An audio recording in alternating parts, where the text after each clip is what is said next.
નમસ્કાર, હું રાજ.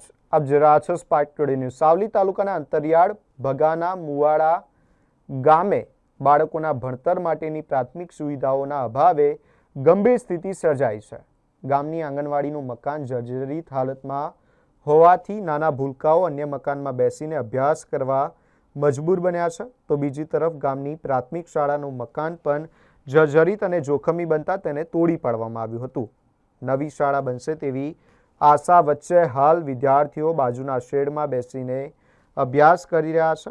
સરકાર દ્વારા બાળકોના શિક્ષણ અને ભવિષ્ય માટે અનેક યોજનાઓ અને અભિયાનો ચલાવવામાં આવી રહ્યા છે. ત્યારે ભગાના મુવાડા ગામમાં બાળકોને શિક્ષણની પાયાની સુવિધા પણ ન મળતા સવાલો ઉઠ્યા છે.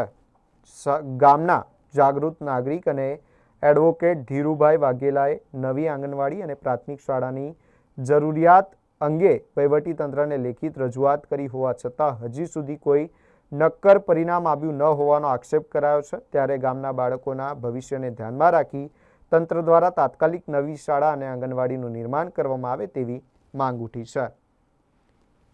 બોલો. હા, વડોદરા જિલ્લાનું સાવલી તાલુકાનું તુલસીપુરા ગ્રામ પંચાયતમાં આવતું ભગાના મુવાડા ગામ. આ ગામની અંદર પ્રાથમિક શાળા લગભગ છેલ્લા 1.5 વર્ષથી જર્જરિત પરિસ્થિતિમાં હતી, જૂની થઈ ગયેલી હતી, એટલે પાડી દીધેલી છે. અને ત્યારબાદ આ પ્રાથમિક શાળાનું નવીન મકાન હજી સુધી બનાવવામાં આવેલું નથી. એટલે અત્યારે આ જે બાળકો છે પ્રાથમિક શાળાના, એ બાળકો એક હનુમાનજીનું મંદિર છે, કરડ નદીના કિનારે આવેલું છે. એ નદીના કિનારે આવેલા મંદિરના પતરાના શેડ નીચે અભ્યાસ કરવા માટે મજબૂર બન્યા છે. હવે આ બાળકોને આ ખુલ્લી જગ્યામાં અભ્યાસ કરવો કેટલો બધો મુશ્કેલીનું કામ છે, કારણ કે આ જગ્યા નદીના કિનારે છે. નદીની અંદર અનેકવાર મગરો નીકળ્યા છે અને આ ખુલ્લી જગ્યામાં સાપ જેવા ઝેરી જનાવરો પણ નીકળે છે. ત્યારે આવી પરિસ્થિતિની અંદર આ બાળકોને કોઈ નુકસાન થાય તો એ જવાબદાર કોણ? અને એના માટે અમે તાલુકા કક્ષાએ તાલુકા પ્રાથમિક શિક્ષણ અધિકારીને 19/5/2026ના રોજ મેં પોતે એક જાગૃત નાગરિક તરીકે, એક વકીલ તરીકે મેં પોતે લેખિતમાં અને મૌખિકમાં પણ રજૂઆતો કરેલી છે. ત્યારબાદ મેં જિલ્લા કક્ષાએ કલેક્ટર સુધી અને રાજ્ય કક્ષા સુધી અમે રજૂઆતો કરેલી છે. પરંતુ છતાંય આજ દિન સુધી આ પ્રાથમિક શાળાનું નવીન મકાન બનાવવામાં આવતું નથી. બીજી બાજુ એક આંગણવાડી અમારા ભગાના મુવાડા ગામની, એ છેલ્લા 6-7 વર્ષથી લગભગ 6-7 વર્ષથી જર્જરિત અવસ્થામાં છે. એ પણ જૂની અને બિલકુલ પડી જાય એવી હાલતમાં છે. તો આ જે આંગણવાડીના ભૂલકાઓ છે એ પણ ડેરીના એક નાનકડા મકાનની અંદર ભણવા માટે મજબૂર બન્યા છે. ત્યારે ડેરીના મકાનની અંદર ભણવું કેટલું યોગ્ય છે?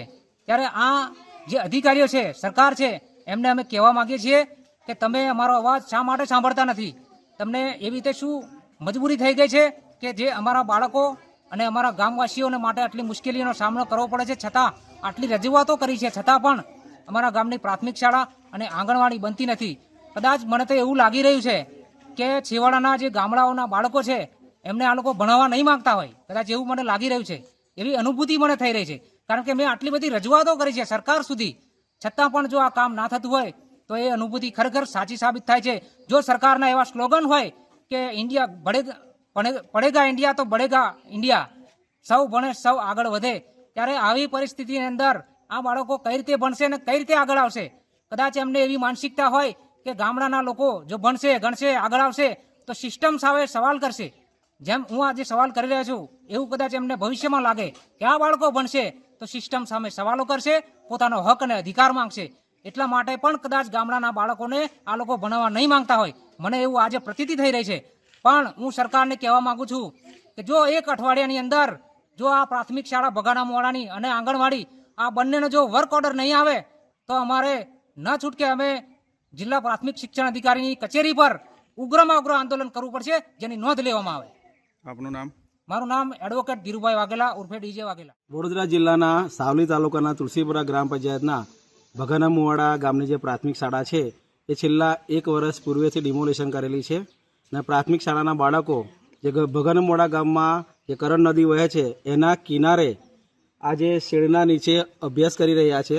અને આટલે ગાડી એમને છોકરાઓને પણ જોખમ રહેલું છે, કારણ કે અંદર નદીમાં મગર પણ છે અને આજુબાજુ જે સાપ કરડવાની પણ એમને બીક છે. કાલે છોકરાઓને પોતાની જાનનું જોખમ રહેલું છે. અને આવું છેલ્લા 1 વર્ષથી આ ખુલ્લા શેડમાં ભણે છે. બીજું કે આંગણવાડી કેન્દ્ર છેલ્લા 5 વર્ષથી ગ્રામ પંચાયત દરખાસ્ત કરી છે પરંતુ એ પણ મંજૂર થયા પછી આજે લગભગ 2 વર્ષથી તે બનતી નથી. તો તેમાં પણ દૂધની ડેરીમાં લગભગ 25થી વધારે બાળકો બેસે છે, તો તે પણ અત્યાર સુધી બની નથી. અને આ તમામ પ્રાથમિક શાળા અને આંગણવાડી કેન્દ્ર એ બંને છેલ્લા ઘણા વર્ષોથી બાળકો એની રાહ જોઈએ છે. અને હું તંત્રને તથા સરકારશ્રીને તથા અમારા ચૂંટાયેલા પ્રતિનિધિશ્રીને કહેવા માટે માગું છું કે આ બાળકોનું ભવિષ્ય એ બનાવવા માટે અમને વહેલી તકે આ કામગીરી ચાલુ કરવામાં આવે એવી હું તમારી પાસે વિનંતી કરું છું. આપનું નામ? મહેશભાઈ બાબુભાઈ તલાવિયા, સરપંચ શ્રી.